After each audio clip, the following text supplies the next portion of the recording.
All those women where go come dey shout, my husband cannot satisfy me in bed, my husband does not used to satisfy me well in bed. I get one message for una today. But before that message, the question is, how do you expect a man to satisfy you as a woman in bed? Whereby, before he marry you, you don meet Ebuka. Ebuka don use him small gbola. You understand now? Ebuka go come drop you. Chukwuemeka go come carry you again. Use your own. Dig am. You know wetin I mean now? Then he go come drop you again. Then maybe you go come go Lagos, go Calabar, go Akwa Ibom, go where you go. You go come go jam Mustapha. Mustapha go come use him own. You suppose understand wetin I mean. Mustapha go come use him own. Dig the whole place, wide am, open everywhere.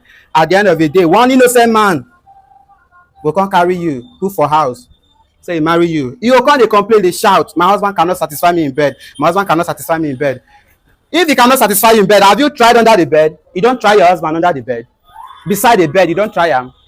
In the kitchen, in the bathroom, you go come dey shout, my husband cannot satisfy you in bed. You wan make him go kill himself for you now? E dey fine as they don open everywhere finish now, make him come kill himself for you, abi? So abeg, before the message, to all the guys wey fit say na you be the superman, you wan satisfy woman, you go take Bajinot to Koko Samba, go take gbogbo ti gbogbo, you wan satisfy woman, you go die on top o. I say make I just let you know, you go die on top. Oya, make we watch this video now. A married woman who complains that her husband doesn't satisfy her in bed. The question is, how do a child tell that her mother's food is not sweet if the child is not trained eating outside? How can a child know that her mother's food is not sweet if the child is not trained going outside to eat? The problem we have today in Africa is that young ladies are violated by numerous men before they get married.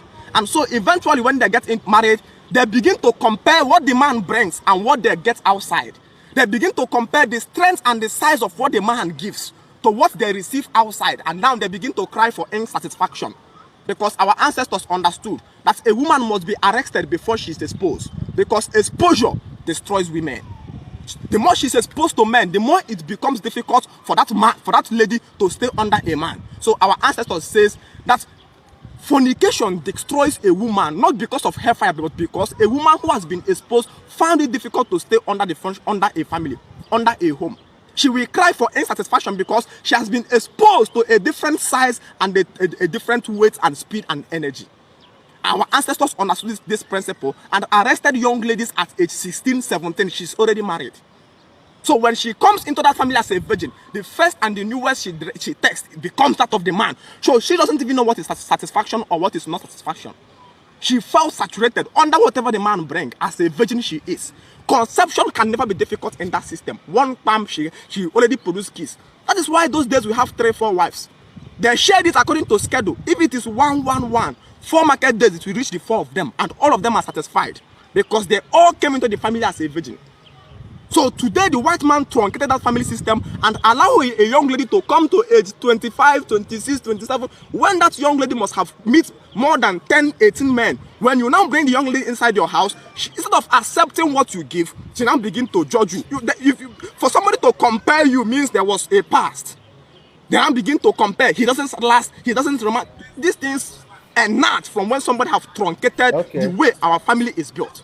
So we call for restructuring.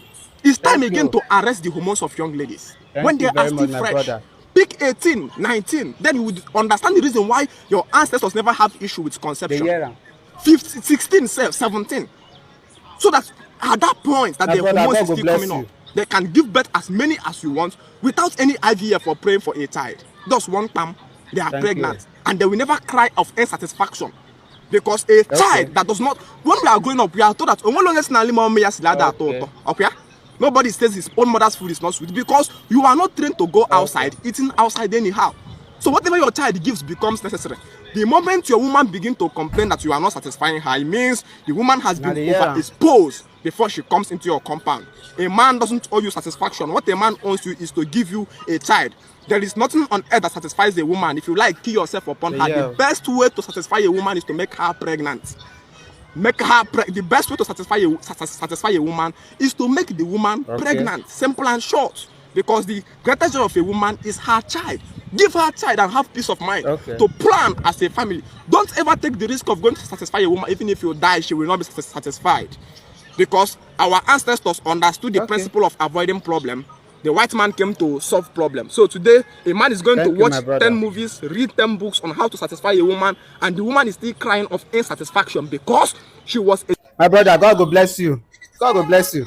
And don't forget to share this video. As they watch and they share, and other people they learn.